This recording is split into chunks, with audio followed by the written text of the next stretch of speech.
Assalamualaikum warahmatullahi wabarakatuh. Halo teman-teman semua. Perkenalkan, nama saya Salsabila Destiani. Di sini saya akan mempresentasikan materi dengan judul Ibadah dan Persoalan Manusia Modern.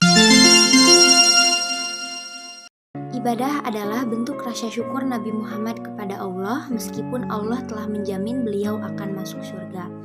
Nah, akan tetapi teman-teman, ada arti yang lain dari pengertian ibadah, yaitu dari Quran Surat Al-A'raf ayat 172, yang dimana artinya adalah ibadah adalah fitrah dari penciptaan manusia. Ibadah bukan hanya sebatas penghambaan kita kepada Allah Subhanahu wa Ta'ala, bukan pula hanya ketaatan kita kepada Allah Subhanahu wa Ta'ala dalam menjalankan perintahnya, akan tetapi lebih dalam dari itu, ibadah ialah cara manusia merawat kehidupan. Kemudian, poin yang kedua adalah krisis manusia modern. Apa sih itu krisis manusia modern?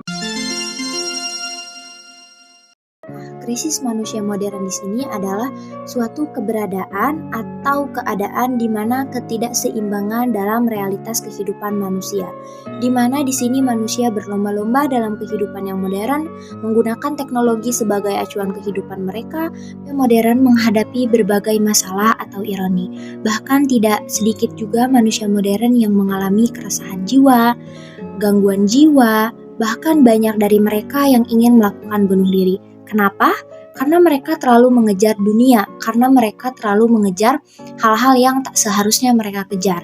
Mereka bisa dibilang jauh dari yang namanya ibadah.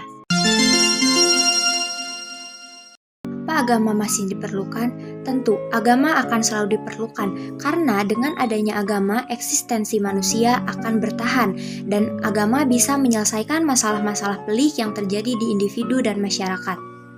Agama tetap memainkan peranan yang lebih penting dan lebih baik akan mempengaruhi kepribadian manusia. Nah, teman-teman, ada beberapa panggilan manusia dalam Al-Quran. Yang pertama ada Al-Insan, sering jadi pelupa sehingga dapat teguran dan perlu peringatan.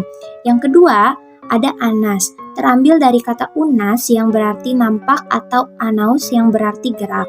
Nah, yang ketiga ada Al-Bashar, cenderung peran dan emosional sehingga perlu disabarkan dan didamaikan, membutuhkan makan, minum, pakaian, tempat tinggal, hidup, dan akan mati. Kemudian yang terakhir ada Bani Adam, untuk menunjukkan bahwa asal-usulnya keturunan Nabi Adam dan bukan hasil evolusi dari makhluk Atreus sejenis kera. Nah teman-teman, berikut adalah perbedaan dari manusia dan malaikat. Ibadah sebagai solusi. Khairun nas anfa'uhum linnas. Berikut adalah kutipan hadis yang menyatakan bahwa manusia yang unggul ialah yang bermanfaat bagi orang lain. Inilah makna ibadah yang sesungguhnya, yakni ibadah bergeser kepada individu menuju kesolehan sosial. Allah menciptakan malaikat dengan nurani tanpa syahwat, binatang buas dengan syahwat tanpa nurani, manusia dengan keduanya. Bila seseorang dengan nurani mampu mengendalikan syahwatnya, maka dia lebih dari malaikat. Namun, apabila syahwat mengendalikan nuraninya, maka dia lebih hina daripada binatang buas. Jadi, teman-teman, ada beberapa dampak dari krisis manusia modern, yaitu diantaranya, ciri manusia modern adalah berpikir rasional dalam bekerja secara efektif dan efisien dalam waktu yang cepat dan singkat. Kemudian dampak dari itu manusia mengejar nilai materi secara berlebihan, di mana mereka berlomba-lomba dalam mengejar materi. Kemudian krisis manusia modern dimulai dengan gangguan jiwa dan kesehatan mental yang mulai terganggu. Ibadah yang biasanya itu ritus pribadi menjadi ibadah yang berpola pada ibadah sosial, sehingga manusia menjadi insan kamil. Insan kamil adalah manusia yang unggul. Proses penciptaan manusia. 1. Diciptakan dari tiada menjadi ada, yaitu dari bahan baku tanah seperti penciptaan manusia pertama Adam alaihissalam. Yang kedua, diciptakan dari manusia pertama Adam, yaitu dari bagian tubuh manusia pertama seperti Siti Hawa. Yang ketiga, diciptakan tanpa melalui proses persenyawaan sperma bapa seperti Nabi Isa alaihissalam.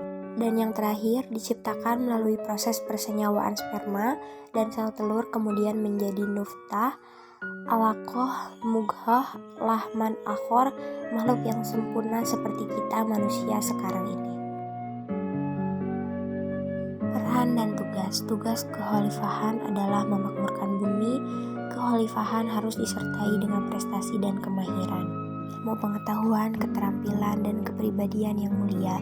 Manusia sebagai khalifah akan mampu memerankan fungsinya apabila berusaha dan berupaya mengembangkan potensi yang telah dianugerahkan Allah, yaitu akal pikiran, komitmen terhadap pedoman yaitu Al-Quran dan As-Sunnah.